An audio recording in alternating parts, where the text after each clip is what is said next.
The emphasis and strong elements can both be used to increase the importance of certain words or sentences. In this video, we'll learn about these elements along with the horizontal rule element. We're going to learn about the emphasis tag, and the emphasis tag is very similar to the span tag in that it's an inline element. We'll go ahead and wrap some of our paragraph text in the emphasis tag. The emphasis tag is just EM.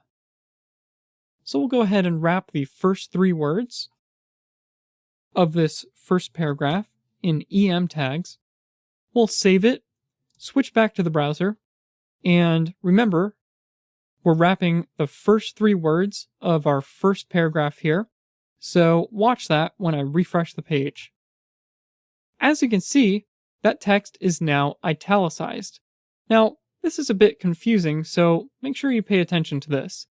The emphasis tag is not intended to just italicize text, although that is a side effect and it is the default styling that the browser will apply to the EM tag.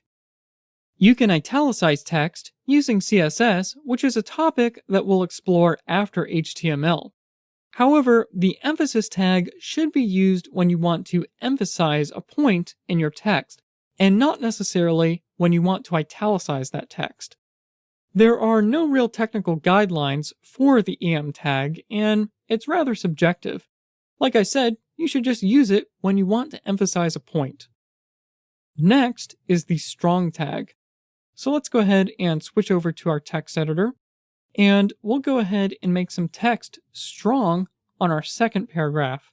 To do that, we'll go ahead and wrap it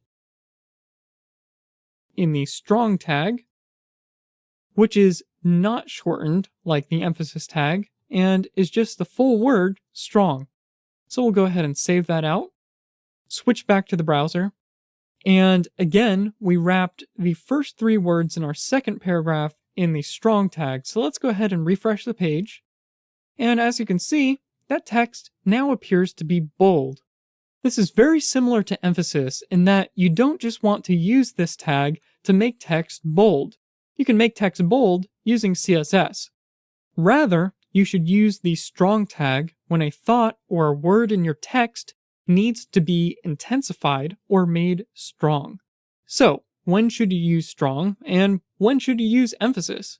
Well, EM indicates emphasis, strong indicates stronger emphasis. There's no real standard way to use them. It's just subjective.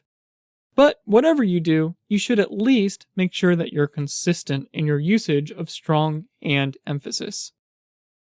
Finally, we're going to learn about the HR tag, which stands for horizontal rule. So let's go ahead and switch back to our text editor. And we'll go ahead and put a horizontal rule in between our first and second paragraph. So we'll just type out an HR tag, and that's it. Again, this is what's called a void element, similar to the meta tag or the doctype tag. There's nothing to put inside the horizontal rule. The content and the tag are one and the same. So let's go ahead and switch back to our browser and refresh the page. And in between our first and second paragraph, you can see that we now have a line, which is referred to as a horizontal rule. Now, you can create lines similar to this, called borders, with CSS. You want to use a horizontal rule when you specifically want to break up text, both visually and semantically. This is very similar to strong and emphasis in that there are no technical guidelines.